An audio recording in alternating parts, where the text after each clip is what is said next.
최근에 지금 이 G7 확대 문제라고 지소미아 문제, 사드 문제, 이걸 보니까 이 문재인이 이제 임기가 이제 한 2년밖에 안 남다 보니까 한번 이제 마지막으로 한번 자기에게 주어진 역할을 다 하겠다.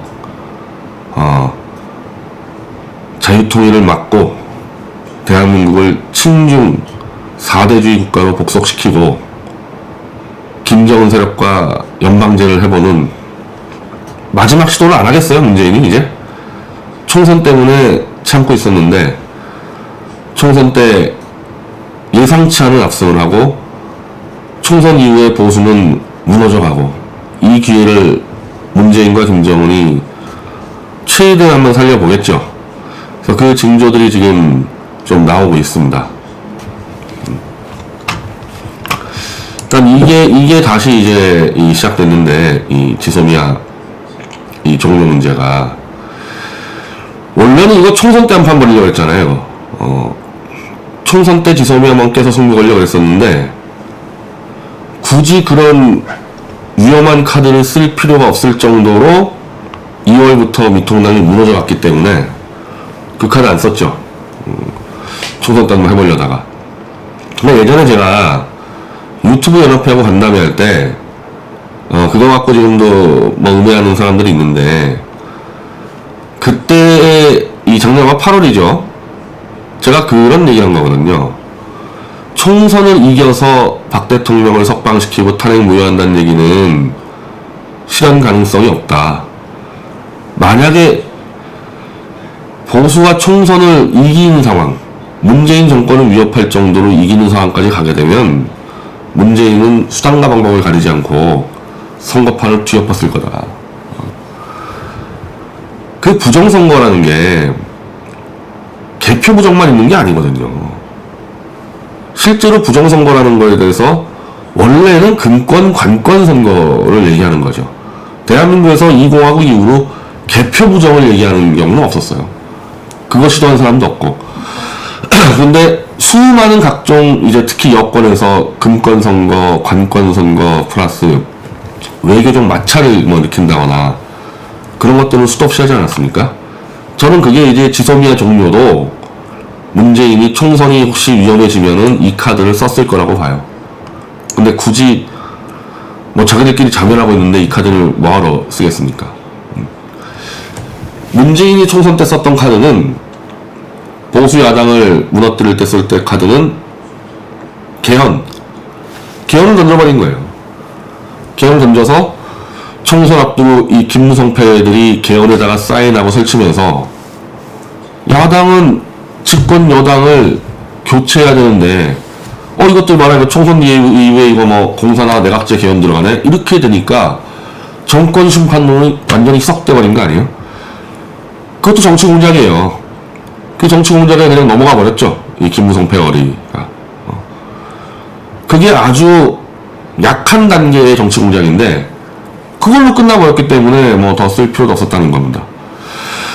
그리고 뭐 지금 얘기 많이 하는 뭐 코로나 가지고 돈 뿌린 거, 그 정도 단계에서 끝나버린 거예요. 그러니까 더 진행할 게 없었던 거예요. 혹시 모르겠습니다. 이거 진짜 이것저것 다 쓰고 지소미아까지도 막 종료시키고 다 썼는데도 도저히 선거를 못 이긴다 했을 때는 문재인이 개표 부정 카드를 썼을까?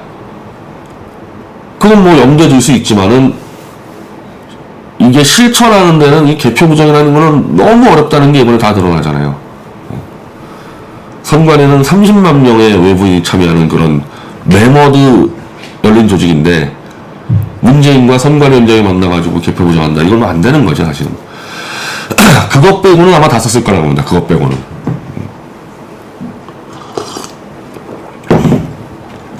자, 근데 반면에 이제 총선을 이기니까 이 지소미아를 지금 또 만지작거리고 있는데 일단 일본이 지금 수출 규제를 안 풀고 있으니까 그 문재인 쪽이 지금 일본을 지금 WTO에 지금 제소를 했고 이제 또 지소미아를 가지고 이제 일본 미국을 압박을 하는데 이거는 뭐 지금 이 일본 쪽도 그렇고 저거 강행하겠냐? 일본은 뭐 자기들 안보 입장에서는 지소미아에 대해서 일본의 대잠 능력을 갖고 한국을 지원하는 거니까 뭐 자기들은 뭐 깨트면 깨라 이런 입장이 된다 보니까 설마 저거 강행을 하겠냐. 그리고 이제 일본 입장에서는 그건 뭐 일본 쪽도 여러 차례 얘기했지만은 주요 수출 품목 3가지 정도를 통제하는 것. 그것도 완전히 수출 금지가 아니라 수출이 되는데 예전에는 허가 없이 수출하다가 요즘에는 이제 허가를 받으면서 수출하는 것 정도이기 때문에 일본 측은 이거를 지금 경제 제재라고 보진 않습니다. 지금 여기까지는. 그러니까 지금 그렇게 크게 지금 뭐 피해가 발생한 거나 지금 그런 게 아니거든요. 사실은 여기서 과연 일본이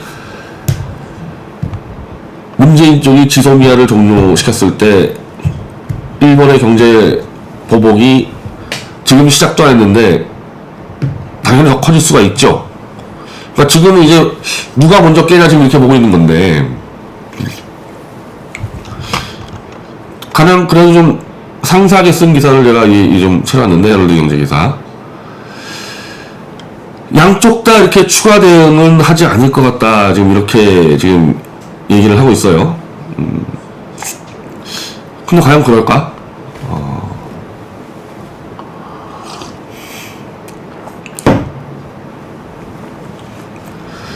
지금 이 지소미아 문제가 한미일 간의 관계지만 실제로 여기에 제일 민감하게 보고 있는 게 이제 중국인데 지금 중국이 이제 점점 포위당하고 있잖아요. 이걸 뚫고 가야 되는데 중국이 지금 중국이 믿을 수 있는 자가 누구겠어요? 지금 전 세계적으로? 문재인밖에 없어요. 시진핑이 지금 믿을 수 있는 인물은 지금 문재인밖에 없어요. 문재인을 통해 가지고 한미일 동맹을 깨고 이 동아시아에서 돌파 들어가야 되는데 이 뒤에서 지금 문재인과 시진핑이 얼마나 깊게 논의하고 있겠습니까? 이 상황을.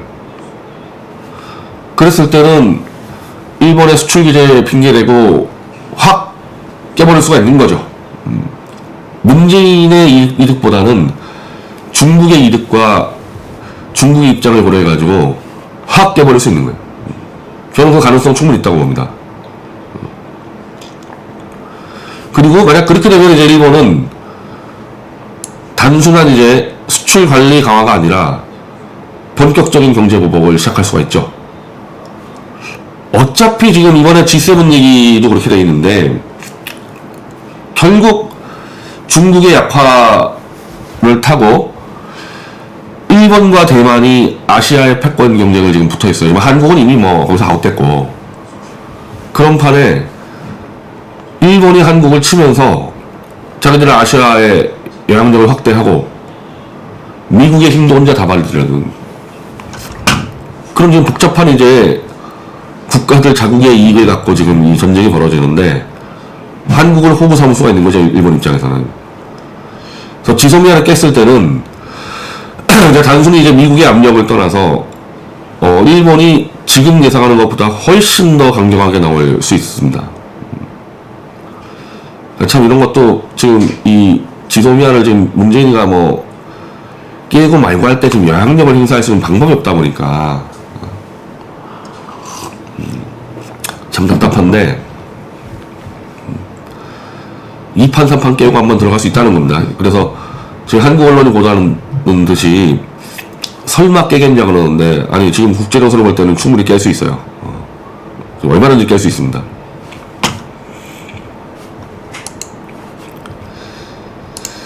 그래서 좀 이 사드 가지고 또 이제 미국과 지금 이게 엇갈리고 있는데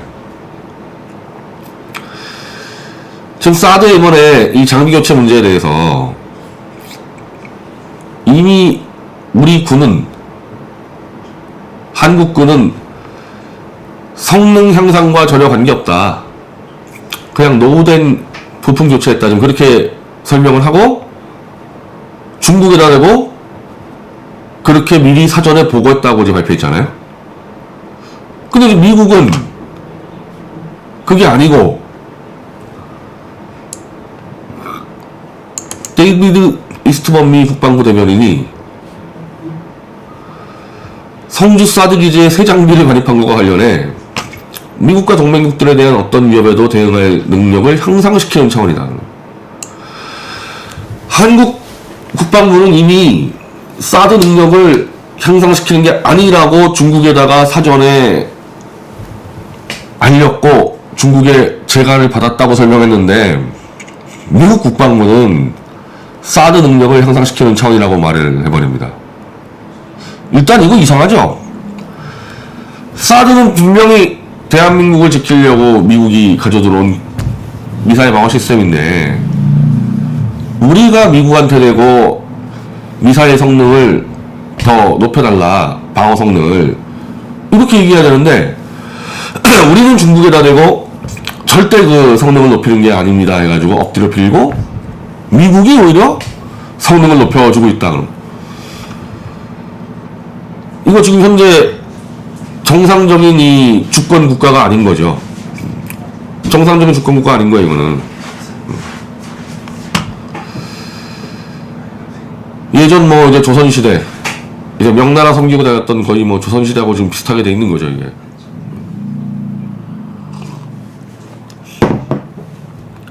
예전에 뭐 그런 설들이 있잖아요. 장영실이 이 우주 천체를 좀 다루다 보니까 장영실이라는 사람이 이게 역사에서 갑자기 사라졌거든요. 왜 사라졌냐? 이 천체는 명나라 황제만 다뤄야 되는데 어디 조선 따위가 천체를 다뤄? 그래가지고 장영실이 이제 실각했다는 얘기 나오지 않습니까? 지금 그때랑 차이가 없잖아요, 하는 게. 어디 너희가 함부로 미사일 방어 성능을 높여? 야당은 뭐 하고 있는지 모르겠어요, 지금 여기 대해서.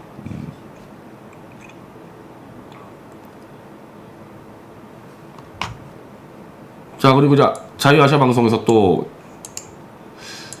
CSIS 미사일 사업국장 톰 카라커 미사일 사업국장 원래부터 해야 됐던 일 패트리엇과 사드 측의 통합 운용이 미사일 방어 능력을 향상한다는 것은 잘 알려진 사실. 즉 패트리엇과 사드를 통합해서 성능 개선을 준비해왔고 오래전부터 이걸 지금 했다. 아주 구체적으로 이 성능 개선을 지금 설명하고 있습니다.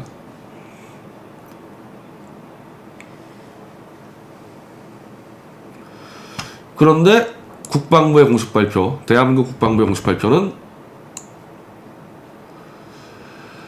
성능 개량과 관련된 신규 장비가 포함됐던 의혹에 대해 사실무근이다. 사드 체계 성능 개선과는 전혀 관련이 없다. 노후화된 일부 장비를 동일한 장비로 교체하는 것이 목적이다. 그렇게 얘기했는데도 중국은 다시 사드에 단호히 반대한다. 이거 지금 중간에 껴가지고 이거 또 지금 미 중에 껴가지고 여기다 이 말하고 저기다 저 말하고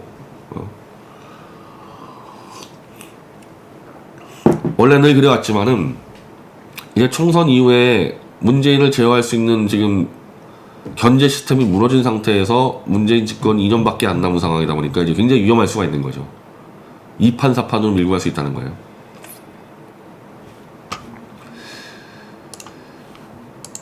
야, 이게 또 이 문제도 걸려 있습니다. 지금 이게 국제 정세가 왜 자꾸 이러냐면요. 코로나 이후로 이제 미국은 이제 더 이상 중국을 놔두면 안 되겠다 이거. 원래부터 중국을 치고 있었는데 이번에 이제 유럽까지도 이제 동의가 되니까 이번 기회에 그냥 끝장낸다고 달려 들어가다 보니까 모든 문제가 지금 대한민국의 외교에 다 걸려 있는 거예요, 이 문제가. 더군다나 지금 트럼프 대통령 같은 경우는 미국 지금 내무가 복잡하잖아요. 이럴 때 이거 당연히 외부 쪽으로 돌리죠, 이 시선을. 그래서 이 G7을 확대하는데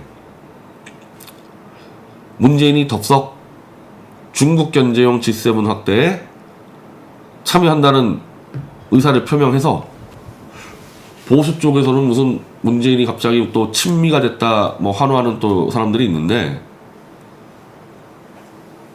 문재인이 G7의 확대에 참여한다 했을 때 시진핑한테 허가 안 받았겠습니까? 아니 사드 성능 좀 바꾸는데 그것도 시진핑한테 허락받는 문재인이 이 정도 참여하는데 시진핑의 허락 없이 여기를 어떻게 돌아요? 그럼 중국의 반응이 재밌는데, 중국이 지금 한국은 똑바로 해라라고 이렇게 하는 게 아니고, 중국의 반응은 큰 의미 없다. 한국이 G7 확장국에 참여해도 별 의미 없다. 불편한 신경을 드러낸 게 아니죠. 불편한 신경을 드러냈다면은 이런 식으로 가지가 않죠. 너 죽고 싶냐 이렇게 나가야죠. 원래 중국 스타일처럼. 뭐 한구15는 원래 이제 일반 이 중국 정부보단 좀 더 세게 얘기하는 이제 기관지인데, G7 확장은 실질적이라보다 상징적일 뿐이기 때문에, 자, 그러면서 한국의 문재인 대통령이 정상회의 합류에 동의했다. 한국이 주요 강대국 구성원에 합류할 기회를 갖게 되는 것으로 합리적 결정이다. 불편한 심리가 아니잖아요, 이거.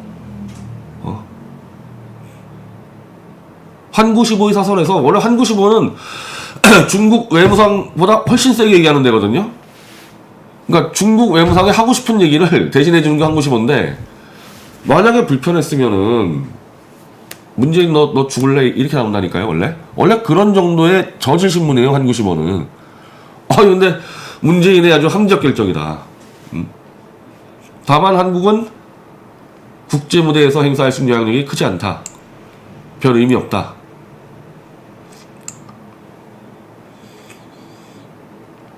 이걸 뻔히 알면서 중국 억제를 위해 더 많은 동맹과 파트너를 끌어들이기 위한 의도라는 것을 뻔히 알면서도 문재인의 참여를 합리적 결정이라고 얘기해줍니다, 중국이.